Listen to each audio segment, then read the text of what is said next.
Assalamualaikum warahmatullahi wabarakatuh. Selamat pagi, siang, sore, atau malam, di mana teman-teman sedang menyaksikan video ini. Perkenalkan, nama saya Sifani Safadria dari Prodi Teknik Kimia Angkatan 2019.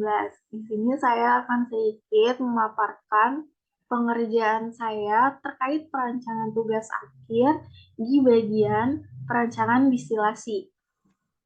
Ya, jadi di sini saya akan menjelaskan mengenai perancangan baca masa distilasi saya, di mana perancangan distilasi saya ini termasuk multi komponen, karena komponen yang masuk itu lebih dari dua.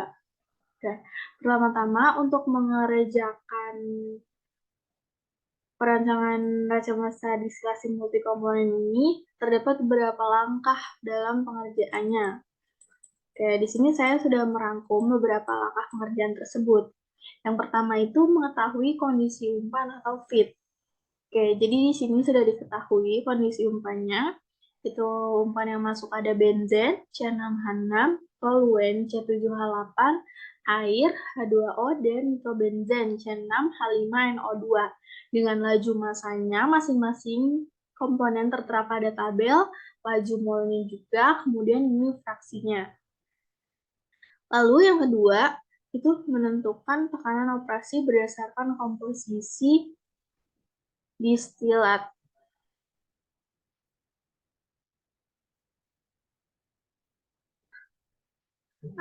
Oke, maaf.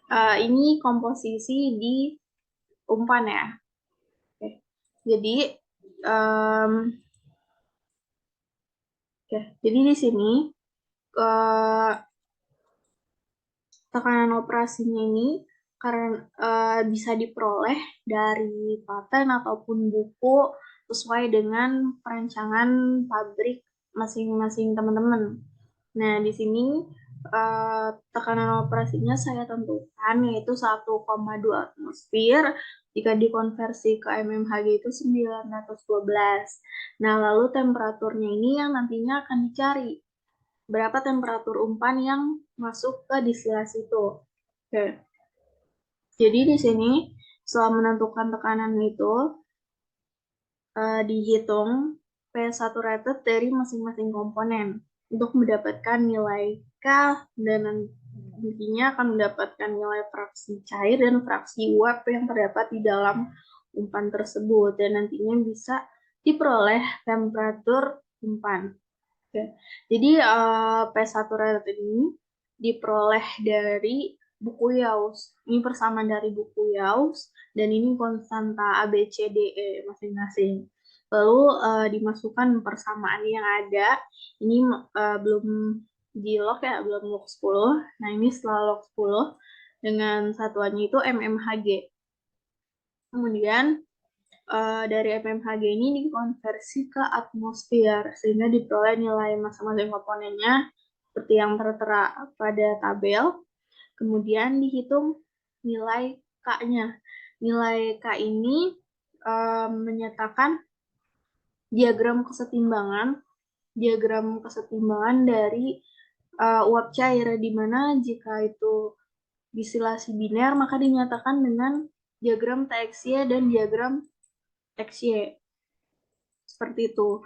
Untuk multi komponen ini dinyatakan dengan nilai K dan alfa atau relatif volatilitas. Ya, rumusnya itu K masing-masing komponen itu PI P komponen per P operasi. Ini didapat dari buku Colson, dimulai dari halaman 340 ya untuk perancangan distilasi ini. Sehingga diperoleh nilai KI masing-masing komponen, seperti yang terdapat pada tabel. Kemudian diperoleh fraksi cair pada umpan.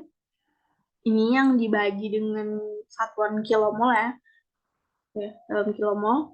Kemudian nilai YI ini merupakan hasil kali dari KI dan XI. Ya, seperti ini. Kemudian nanti akan dijumlah hasilnya. Misal ini sudah satu. Misalkan temperatur umpannya itu di trial. Ini terserah teman-teman mau di trial berapa, misalkan 100.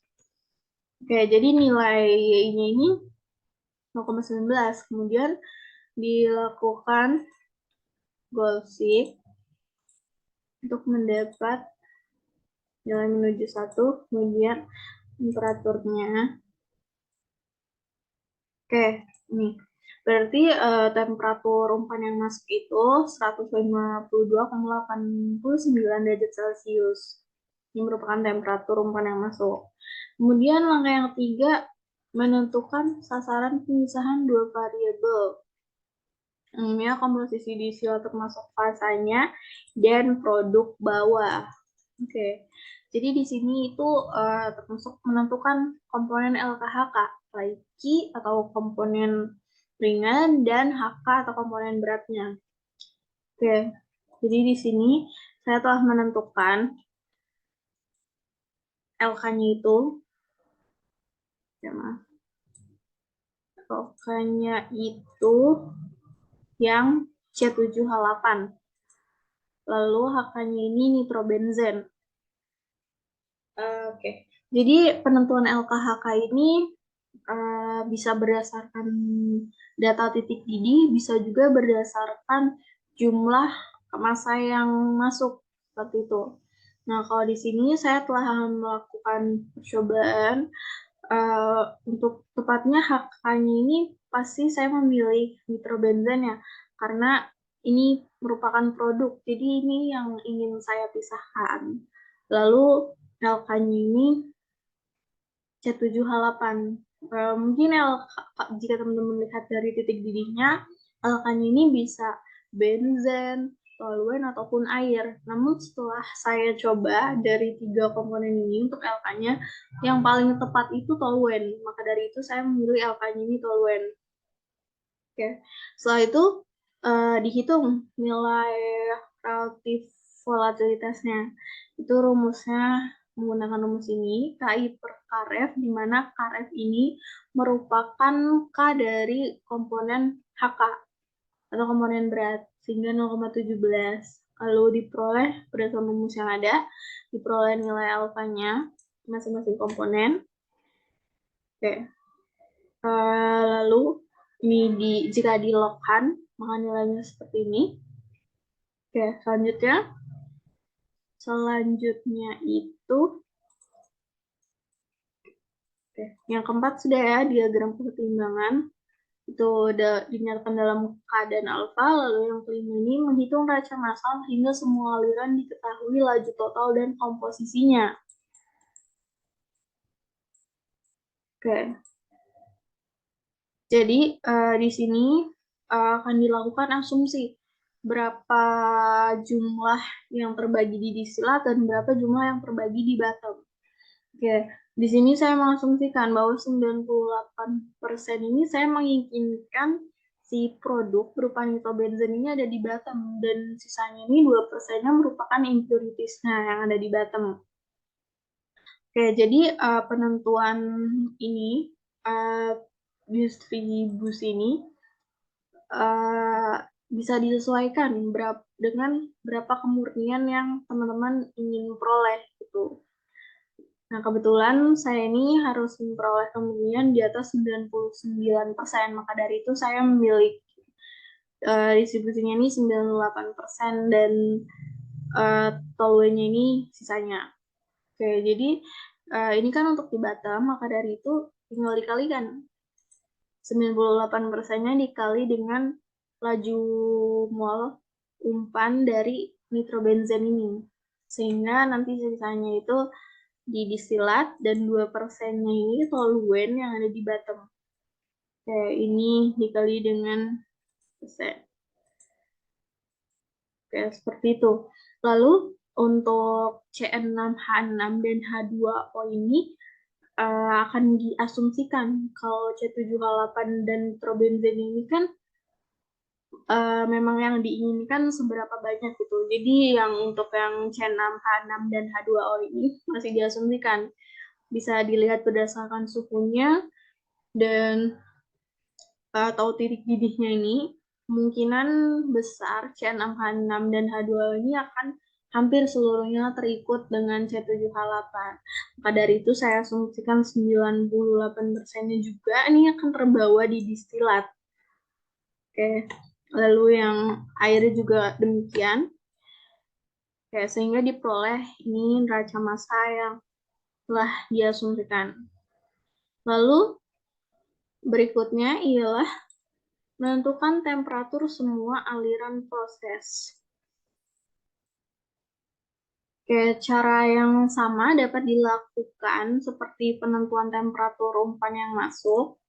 Jadi di sini merupakan kondisi top product, itu di distilat, ini diperoleh dari sini setelah asumsi tadi. Kemudian ini fraksinya. Oke. Lalu yang di bottom product juga demikian. Ini dari sini, kemudian ini fraksinya. Lalu distilat ini atau dew point akan di trial nilai temperaturnya, temperatur dew point. Jadi di sini sama halnya. Misalkan ini terserah trial dari teman-teman. Misal saya trial 100. Oke, jadi XD ini dari yang asumsi, kemudian dihitung juga P1 masing-masing komponen, lalu nilai K-nya, kemudian ini fraksi uapnya, oke, seperti ini, kemudian ini fraksi cairnya. Nah, ini rumusnya YI per KI, seperti itu. Nah, nanti di jumlah, ternyata jumlahnya ini 3,5. Jadi di sini akan dilakukan Golsik lagi menuju 1.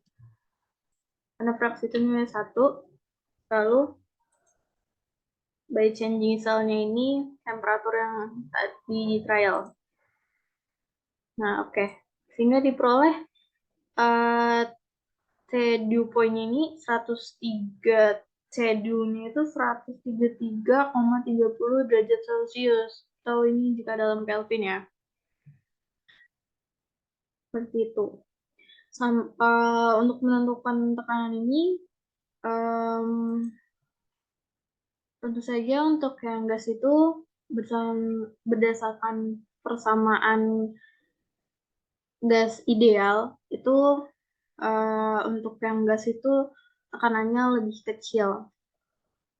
Karena di point itu pasti lebih kecil, maka tekanannya juga akan lebih kecil dibandingkan dengan yang di bubble point, seperti itu. Nah, lalu untuk yang bubble point juga sama halnya.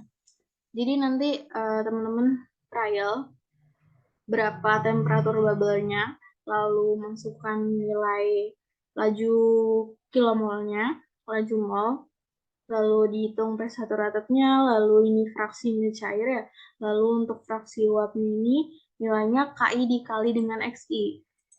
Oke, nanti di jumlah, ini nanti nilainya tidak sama dengan 1, kemudian nanti akan dilakukan Golcik menuju 1, sehingga diperoleh temperatur bubble-nya itu saya 218,45 derajat Celcius, seperti itu teman-teman. Nah, ini untuk nilai alfa di disilat dan yang ini alfa di batang. Seperti itu. Lalu berikutnya itu akan melakukan koreksi neraca massa terlebih dahulu. Seperti itu. Jadi di sini dilakukan menggunakan metode flash calculation, di mana akan dihitung nilai C. Nilai C ini dibutuhkan untuk menentukan seberapa banyak fraksi uap yang ada di dalam umpan. Seperti itu. Jadi ini merupakan fraksi dari umpan. Ini dibagi yang dalam kilomol ya teman-teman, dalam satuan mol. Lalu nilai KI-nya tadi telah dihitung, kemudian fraksi uapnya ini menggunakan rumus yang ini, lalu ini juga menggunakan rumus yang ada pada slide yang saya tampilkan. Lalu nanti misalkan ini kita coba ya teman-teman, nilainya 0,1. Nah, ini untuk YI dan X ini tidak sama dengan 1, maka dari itu akan digunakan fitur solver sehingga diperoleh nilai sama dengan 1. Oke. Kalau yang itu CO pada kolom CO 92 shell menuju 1, kemudian yang ini teman-teman tinggal tambahkan kayak CN menuju 1, lalu ini menuju 1 ya semua nilainya by changing shell-nya itu yang ini. Lalu di solve. Oke. Oke kan. Oke. Ini diperoleh nilai C-nya 0,00023 kecil sekali ya teman-teman. Lalu untuk mengetahui fraksi uap dan umpan, nilai C yang diperoleh dikalikan dengan laju mol umpan, yaitu 19,72 kayak ini, sehingga diperoleh fraksi uap dalam umpannya kecil sekali 0,0045 kmol per jam, sehingga dapat diketahui bahwa kondisi umpan yang masuk itu cair jenuh. Seperti itu. Setelah itu menentukan apakah komponen LKHK yang dipilih sudah tepat atau belum dengan mengetahui nilai tetanya ini berada pada rentang LK dan HK. Untuk nilai teta yang benar itu, jika nilainya itu harus berada di rentang alfa, LK, dan HK. Seperti itu. Jadi ini untuk yang HK-nya itu 1 dan LK-nya ini 13,8. Oke. Dengan nilai saya 4,24. Berarti pemilihan LK dan HK-nya ini sudah benar. Jadi di sini teman-teman misalkan trial nilai theta atau konstanta underwood ini misalkan 3. Oke, jadi diperoleh nilai VF ini minus 3,28. Nah, nilai VF ini nanti akan dilakukan goal seek menuju nilai VF yang telah diperoleh sebelumnya, yaitu 0,0045. 0,0045. Oke, dengan by changing shell-nya nilai theta.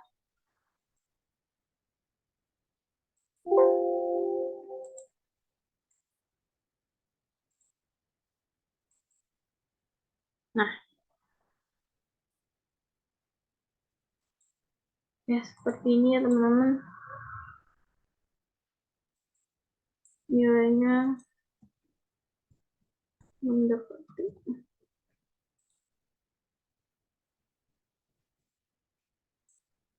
Oke. Oke, ini nanti teman-teman trial aja. Itu nilainya sama 4,24. Ini tergantung trial teman-teman. Nilai mendekati. Oke, saya ulang. 3,2. 0,0045.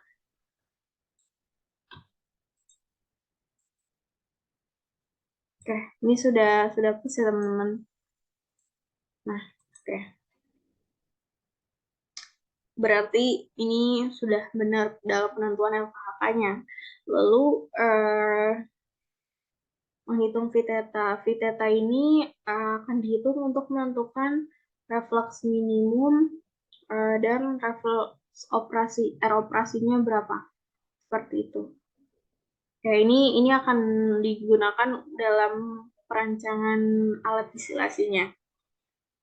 Menggunakan untuk V-thetanya ini menggunakan mesinnya teman-teman.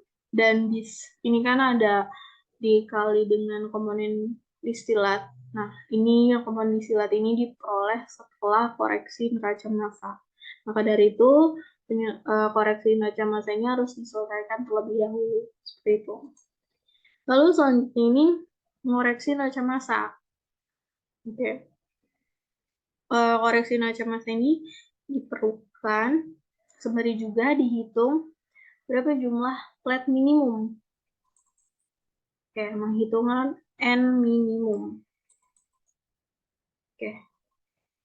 Jadi ini masih neraca massa yang asumsi. Oke, ini tabelnya.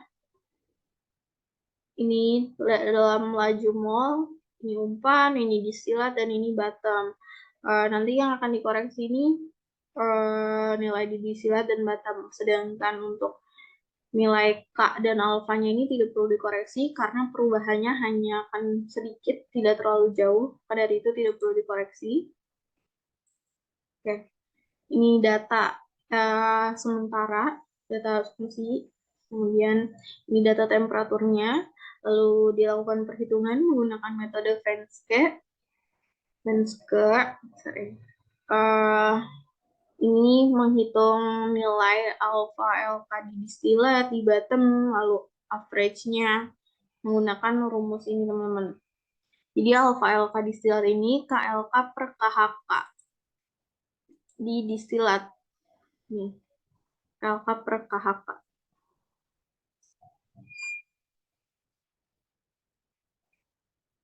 Oke, kemudian ini yang ada di bottom, itu KLK per KHK bottom. Oke, lalu average-nya dengan rumus ini. Lalu DLK per DHK itu LK per HK yang ada di distilat. Nih. Lalu ini yang ada di bottom, HK per LK-nya. Ya, teman-teman. Sehingga diperoleh menggunakan persamaan ini, diperoleh plat minimumnya itu 3,12. Atau jika dibulatkan itu 4. Oke, untuk nilai perhitungan K-nya sebelumnya udah dijelaskan ya teman-teman. Ini per komponen, ini yang di feed, ini yang di distilat, ini yang di bottom. Oke. Lalu selanjutnya itu menghitung nih untuk koreksi neraca massanya itu dilakukan pada komponen C6H6, lalu komponen yang pertama dan H2O atau komponen yang ketiga. Di sini dibawakan dengan angka 3. Oke, jadi perbedaannya itu di alfa komponen di benzen di distilat, di bottom, dan average-nya. Oke, untuk rumusnya mengikuti ini. Untuk yang benzen di distilat. Lalu untuk yang di bottom, lalu ini average-nya. Kemudian menggunakan persamaan B1 per D1 sebagai persamaan pertama, lalu D1 plus B1 sama dengan F1 sebagai persamaan kedua, sehingga diperoleh persamaan seperti ini. D1 per 0,314 karena di sini D1 ini 0,077 ini merupakan asumsi, sedangkan nitrobenzen ini sebagai produk ini merupakan jumlah yang diinginkan. Maka dari itu nilainya akan tetap. Sama halnya dengan yang ada di bottom. 15,398 per B1.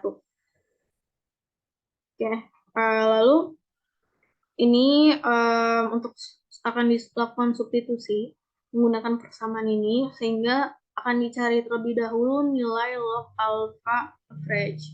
Ini dilogkan seperti ini, teman. Lalu NM ini akan dikalikan dengan NM ini kan sebelumnya telah diperoleh ya 3,12, nanti akan dikalikan dengan log alpha average seperti ini. Lalu log BHK per DLK ini yang ada, ini substitusi dari persamaan ini sehingga 0,314 dibagi dengan 13,398 diperoleh nilainya minus 1,69. Lalu nilai alfa ini akan dikurangi dengan yang telah di log sehingga diperoleh nilai 6,06. Lalu D1 per B1 ini nilainya seperti ini.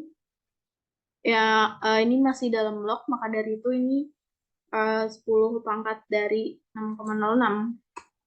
Oke, lalu berapa nilai bottom? Nilai bottomnya itu dari yang ini, dari si ompan ini, feed per D1 per B1 plus 1. Oke, ini bagian substitusi saja. Kemudian diperoleh nilai B1-nya kecil sekali. Oke, ini jika dinamakan. Oke, 0,00002. Sama halnya juga pada komponen air, menggunakan rumus yang sama. Ini pada komponen air. Ya, seperti ini teman-teman. Oke, lalu diperoleh nilai bottomnya seperti ini. Oke, jadi ini neraca massa yang baru yang telah dikoreksi. Itu dimana nilai bottomnya ini 0,17 dari sini 0,000017, lalu ini dari komponen koreksi yang ketiga, lalu sisanya berarti merupakan komponen yang ada di sisi lah, tinggal teman-teman kurangkan titik kurang bottom seperti itu. Nah, sehingga dapat dilihat perbedaannya. Sebelumnya yang asumsi itu pada komponen disilat itu untuk yang benzen itu 0,079 kmol per jam. Ini yang telah dikoreksi, yang sebelumnya itu 0,077 kmol per jam. Oke, dapat sedikit perbedaan. Lalu untuk yang air itu 3,85 kmol per jam, setelah dikoreksi 3,93 kmol per jam. Lalu jumlah totalnya juga 4,24, lalu di sini disilatnya 4,32. Oke, seperti itu. Hingga ini nilainya sudah balance juga. Seperti ini. 19,720. Lalu untuk kemurnian dari produk yang diperoleh itu ini sesuai teman-teman. Kembali lagi, jika nantinya belum sesuai, maka teman-teman bisa mengubah persentase distribusinya. Oke, ini murni sekali ya teman-teman. Dengan impuritisnya ini dalam jumlah yang amat kecil. Seperti ini teman-teman. Oke.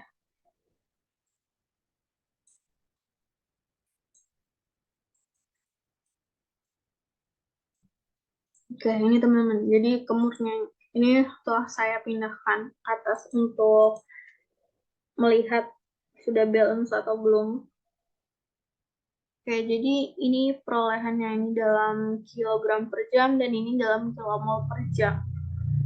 Kemudian itu 99,9996% untuk memenuhi kapasitas 15.000 ton per tahun. Seperti teman-teman. Jadi mungkin cukup sekian untuk perancangan neraca massa di menara distilasi. Tugas akhir saya untuk perancangan spesifikasi alat distilasi ini nantinya akan dijelaskan oleh teman saya.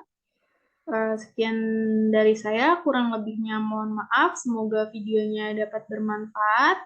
Bila ada banyak salah, mohon maaf dan terima kasih. Selamat menonton.